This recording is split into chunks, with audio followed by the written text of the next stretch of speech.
दोस्तों सबसे पहले तो आप सभी इस्लामिक भाई बहनों को ईद 2023 की बहुत बहुत मुबारकबाद। आपका दिल करे तो आप भी हमें कमेंट बॉक्स में ईद की मुबारकबाद लिख सकते हैं। आज के इस वीडियो में हम आपको 3 ऐसे काम बताने वाले हैं जिनको आप कल यानी कि ईद का चांद देखने के बाद में भूलकर भी ना करें, वरना आप लोगों ने रमजान के इस मुबारक महीने में जो भी थोड़ी बहुत इबादतें की हैं वो आपकी बेकार हो जाएंगी और आप लोग तबाह और बर्बाद हो जाओगे। इसलिए आज का यह वीडियो आप सभी के लिए बहुत ही ज़्यादा खास है। आप इसको आखिर तक ज़रूर देखें और मेहरबानी करके इसे शेयर भी कर दें ताकि और भी लोगों के पास में यह वीडियो पहुंच जाए। तो चलिए दोस्तों शुरू करते हैं। दोस्तों रमजान का मुबारक महीना गुजरने के बाद अल्लाह ताला हमें ईद मनाने का मौका अता करता है। यह अल्लाह ताला का हम मुसलमानों पर बहुत बड़ा करम है। याद रखें भारत में इस बार इंशाअल्लाह कल यानी कि 21 अप्रैल 2023 को ईद का चांद नज़र आने वाला है और इंशाअल्लाह 22 अप्रैल 2023 को हमारे यहाँ पर ईद का त्यौहार मनाया जाने वाला है। जिस रात ईद का चांद दिखाई देता है उस रात को चांद रात भी कहा जाता है, मगर अफसोस कुछ लोग ईद का चांद नजर आते ही ऐसे काम करने लग जाते हैं जिनको देखकर पता चल जाता है कि जो शैतान रमजान के मुबारक महीने में कैद थे, जो शैतान रमजान के महीने में बंधे हुए थे, वो ईद का चांद नजर आते ही खुल चुके हैं और वो अपनी रिहाई का जश्न मना रहे हैं। इसलिए आप इस बार ईद का चांद नजर आने के बाद यह 3 काम भूलकर भी मत करना, वरना आपकी सारी इबादतें बेकार हो जाएंगी और आप लोग तबाह और बर्बाद हो जाओगे। नंबर 1, नाच गानों का जश्न ना मनाएं।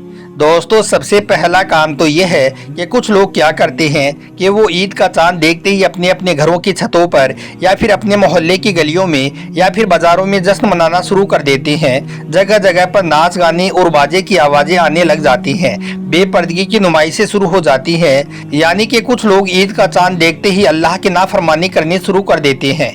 ईद का चांद नज़र आते ही वो आतिशबाजी, पटाखे, नाच गानों की महफिलें शुरू कर देते हैं।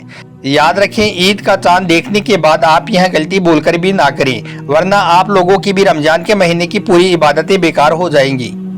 इसके अलावा आप जब भी ईद का चांद देखें तो अल्लाह ताला का शुक्र अदा करें और अल्लाह ताला से दुआ करें कि या अल्लाह तेरा लाख लाख शुक्र है कि तुमने हमको एक और ईद मनाने का मौका अता किया है। याद रखें इस्लाम हमें खुशियां मनाने की इजाज़त ज़रूर देता है, मगर खुशियां इस तरह की ना हो जो शरीयत के खिलाफ हो। यानी कि ऐसी खुशी जिसको मनाने की इजाज़त हमें इस्लाम नहीं देता है, ऐसी खुशियां आप हरगिज़ ना मनाएं। नंबर 2, फिजूल शॉपिंग ना करें। दोस्तों दूसरा काम यह है कि कुछ लोग ईद के मौके पर शॉपिंग भी इस तरह से करते हैं जैसे कि यह काम कोई फ़र्ज हो या फिर सुन्नत हो। और यही नहीं, ऐसे लोग शॉपिंग करने के चक्कर में अपने गरीब मुसलमानों को भी भूल जाते हैं और फितरा भी आखिरी वक्त में अदा करने से कतराते हैं। इसके अलावा ईद का चांद देखने के बाद कुछ बेगैरत बाप, भाई, बेटे, शोहर अपने घर की औरतों को बाजारों में मेहंदी लगवाने के लिए या फिर चूड़ियां पहनाने के लिए ले जाते हैं और बड़े ही इत्मीनान के साथ में वो उनका हाथ गैर लोगों के हाथ में देते हैं। याद रखें इस्लाम में ऐसा करना भी बहुत बड़ा गुनाह है। इसलिए ईद का चांद देखने के बाद आप ऐसा भी हरगिज़ ना करें, वरना आप लोगों की भी पूरी महीने की इबादत बेकार और ज़ाया हो जाएगी। और नंबर 3, फिल्म देखने ना जाएं। दोस्तों ईद का दिन भी इबादत का दिन ही होता है, मगर कुछ लोग ईद की नमाज पढ़ने के फौरन बाद ही गुनाह और बेहयाई के काम में लग जाते हैं। अगर ईद के दिन का पूरा हिसाब लगाया जाए तो ईद के दिन का मुसलमानों का खर्चा लाखों नहीं करोड़ों रुपए में जाता है और ज़्यादातर सिनेमा घरों, फैशनों और दूसरे कामों में खर्च होता है। आपने देखा भी होगा कि ईद के मौके पर जो भी फिल्में रिलीज होती हैं वो कितना ज़्यादा कमाती हैं, जो फिल्में ईद पर रिलीज होती हैं वो कितना ज़्यादा चलती हैं। ये सब मुसलमानों की मेहरबानी की वजह से होता है।